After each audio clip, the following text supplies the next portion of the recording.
What's up, YouTube?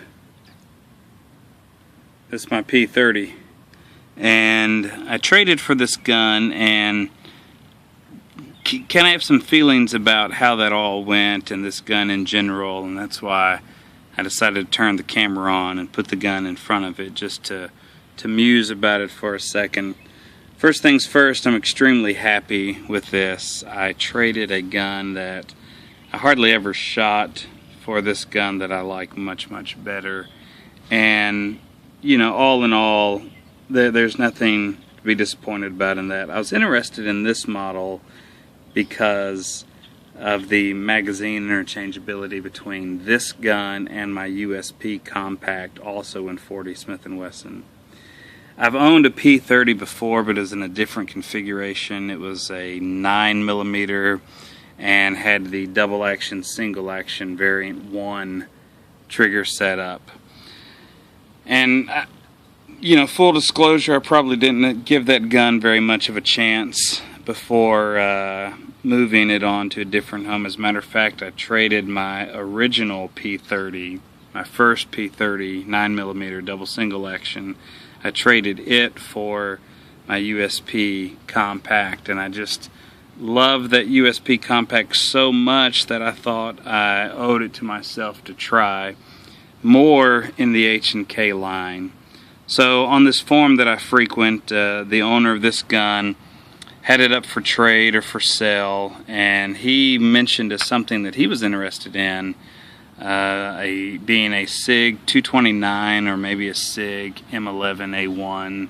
I forget exactly what he had his heart set on, but I had a very clean and relatively low round count SIG 228, no longer in production, as I'm sure you know, and I offered to trade with him. His original ad included this gun, 4 magazines, and a couple of holsters, and I told him that I would be more than happy to match magazine for magazine, and to make up the difference, I would give a box of defensive ammo. In my mind, I was thinking that made up the difference between his having holsters and my not having holsters. Anyway, when we met in person, the guy's a perfectly stand-up guy, older gentleman, veteran, you know, nothing bad to say about him at all. When we traded, I did not get this gun with 4 magazines and 2 holsters. I got this gun with all the stuff from HK and 1 extra magazine. So I walked away from the trade with this gun and 3 magazines and 0 holsters. I gave him everything I described to you, my 228, 4 magazines, and a box of defensive ammo.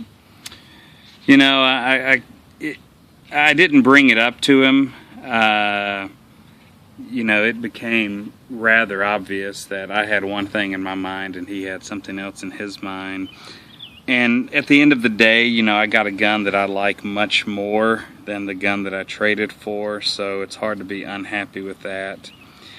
In his original ad, he described this gun as being in like new shape, and I'll go along for that for the most part. He described it originally as having, you know, the proverbial 1 box only of rounds through it.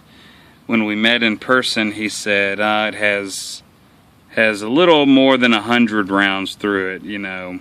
So that changed a little bit. No major problems there. I just like everything to add up, you know. It has true night sights on it. That's an upgrade. I'm calling that easily an upgrade. Right here, you know, I've done a little work on this with some liquid bluing, because this sight, not the slide, but the sight, somebody had a slip of the hammer, and that sight got, you know, whacked where it shouldn't have got whacked, and there was some, some ugly metal shining through.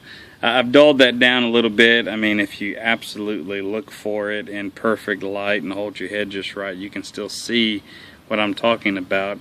I got this gun to use, so I'm not upset about that. I'm not upset about anything. I didn't mention the guy's extra magazine, the 4th magazine, and the couple of holsters. I didn't bring that up.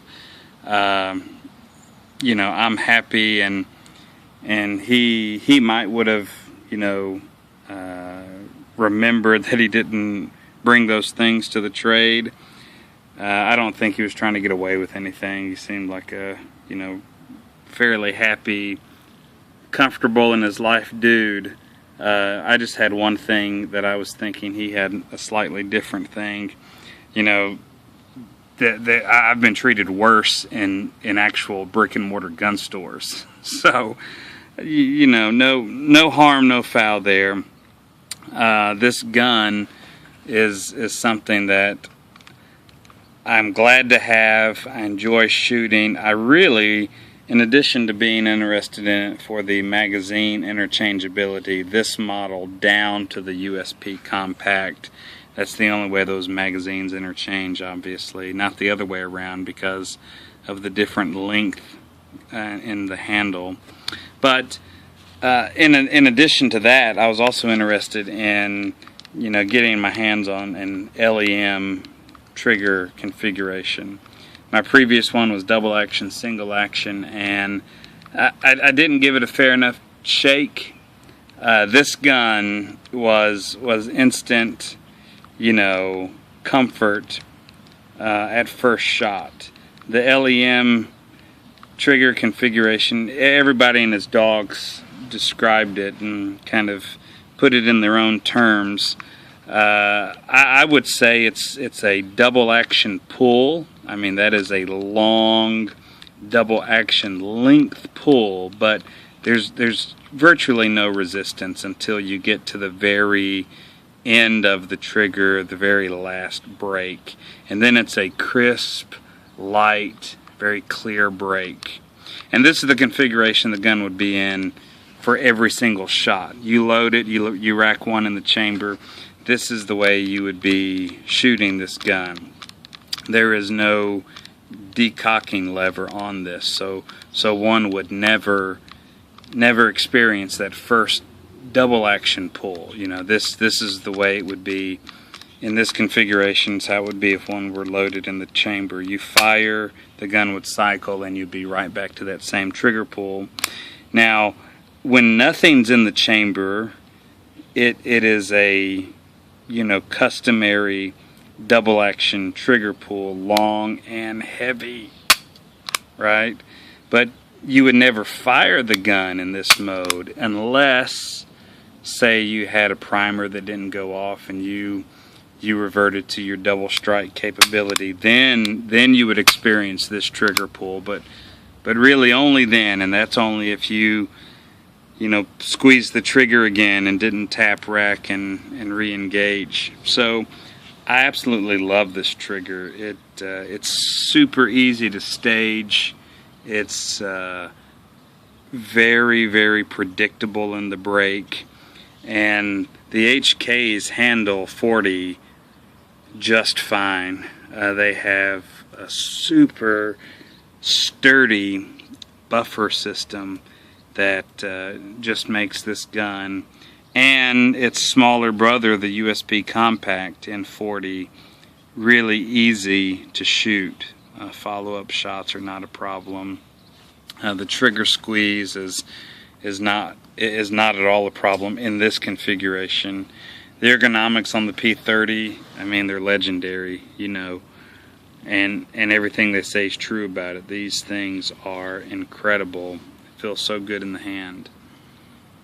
Like this gun, it's kicked off a couple other guns that I had sitting on my nightstand, and now this is the gun beside me in the event that I hear bump in the night. With the caliber I like for defensive engagements, the trigger nice and predictable I like, the night sights. Everything's a winner here. It is a light gun, easily concealable, big enough to get the job done, small enough to carry with you. I'm a big fan. Can't go wrong with this pistol right here.